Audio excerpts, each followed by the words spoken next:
ৰাম এই বাপসকল আইসকল আজিৰ দিনটো অত্যন্ত পবিত্ৰ দিন। আমি ভগৱান হিচাপে স্বীকৃতি দিব লাগিব। গোটেই ভাৰতবৰ্ষত স্বীকৃতিপ্ৰাপ্ত ইষ্টদেৱত পৰম পুৰুষ কৃষ্ণ ভজন্য দেৱতা। আমি কৃষ্ণক পূৰ্ণ অংশৰূপে আমি পাইছোঁ আৰু কৃষ্ণক আমি চিনাকি কৰিব লাগিব। সেই প্ৰভু ভগৱন্তই আজি জন্মদিন। দ্বাপৰ যুগত তেওঁ জন্ম ল'বলগীয়া হ'ল দস্যুক দমন, শান্ত পালন। গতিকে এই প্ৰভু ভগৱন্তই যুগে যুগে অৱতাৰ ধৰি সাধুসন্তৰ মাজত ধৰ্ম প্ৰচাৰ কৰি আৰু কৃষ্ণ ধৰ্ম কৃষ্ণক জানিবৰ কাৰণে চেষ্টা কৰি আমি যি আজি আনুষ্ঠানিকভাৱে অনুষ্ঠান পালন কৰিছোঁ, এই অনুষ্ঠান মহান অনুষ্ঠান। গতিকে এই বিষয়ত আমি আজি দৈৱকী বসুদেৱৰ গৃহস্থত কেনেকৈ প্ৰভু ভগৱন্ত নাৰায়ণে নিজে জন্ম ল'বলগীয়া হ'ল, এই বিষয়টো আমি আলোচনা কৰিম। কিন্তু আচলতে দৈৱকী বসুদেৱক আমি জানিব লাগিব। দৈৱকী বসুদেৱ কোন আছিল? সত্য যুগত দৈৱকী বসুদেৱৰ আচল নাম আছিল প্ৰিন্সি সুতপা। প্ৰিন্সি সুতপাই যেতিয়া বিবাহ কাৰ্যত আৰম্ভ হ'ল, তেওঁলোকে কেৱল কৃষ্ণক বিচাৰিছিলে, বেলেগ সন্তান নালাগে বুলি কৈছিলে। তেওঁলোকে বেলেগ সন্তান বিচাৰি বিচাৰি তেওঁলোকে কি কৰিছিলে, কৃষ্ণই তেওঁলোকক কথা দিব পৰা নাছিলে। কিয়? তেওঁলোকে কৃষ্ণক বিচাৰিছিলে, বেলেগ অন্য সন্তান বিচৰা নাছিল কাৰণে কৃষ্ণক বিচাৰৰ কাৰণে কি কৈছিল, কৃষ্ণই কৈছিল যে মই দ্বাপৰ যুগতে জন্ম ল'ম আপোনালোকৰ গৃহস্থত। প্ৰিন্সি সুতপাই জন্মটো শেষ হোৱাৰ পিছত দৈৱকী বসুদেৱ হৈ জন্ম লৈ কৃষ্ণ অৱতাৰ শ্ৰী নাৰায়ণে প্ৰভু নাৰায়ণে জন্ম ল'বলগীয়া হৈছিল।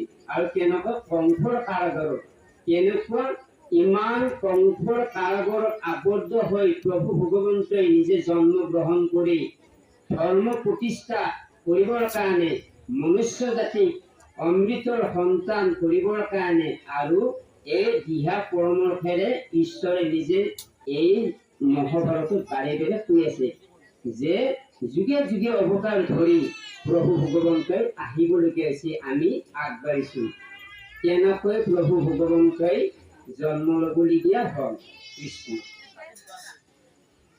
কৃষ্ণ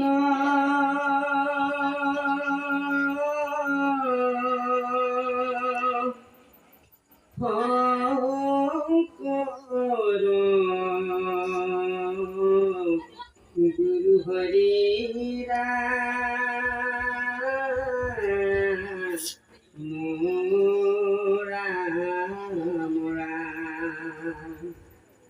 কৃষ্ণ শংকৰ গুৰু হৰি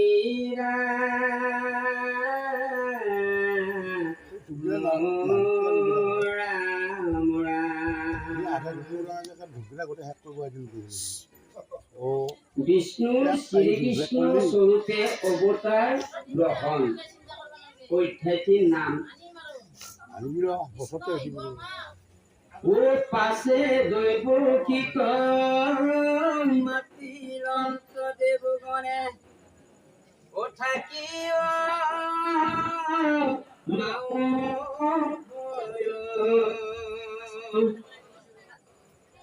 ও বিষ্ণু কবা আকি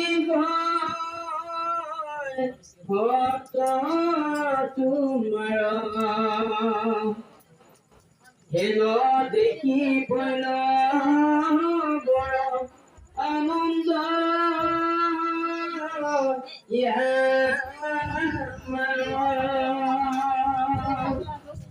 আকাশবাণী কৰি এটা শব্দ হৈছে, হে কংস তুমি দৈৱকীৰ অষ্টম পুত্ৰৰ হাতত তোমাৰ মৃত্যু হ'ব। বিবাহ পাশত আবদ্ধ হওঁতে সেই কথাষাৰ কংসই শুনিছিলে। আৰু এই কথাখিনি আকাশবাণীত শুনাৰ পিছত এতিয়া দৈৱকী বসুদেৱৰ অত্যন্ত আনন্দ যে আমি যে সত্য যুগত যে বিচাৰিছিলো এতিয়া অন্তই আহিব আমাৰ গৃহস্থ। ও মাটিৰ অন্ত পংক এক নতুৰি বাভয় ৰাখি বংশ যদু বংশ তোমাৰ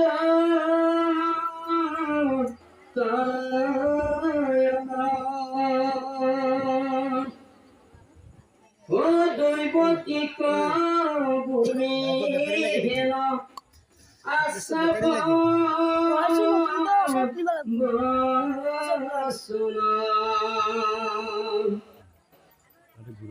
আপোন নকৰি গলা দে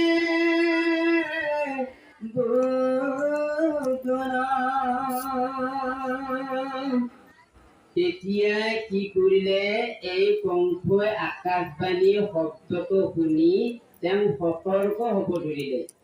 ঘটনাটো কেনেকুৱা, মই যদি অষ্টম পুত্ৰৰ হাতত যদি মৃত্যু হ'বলগীয়া হয়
উনি এটা ফিনিশিং কৰবো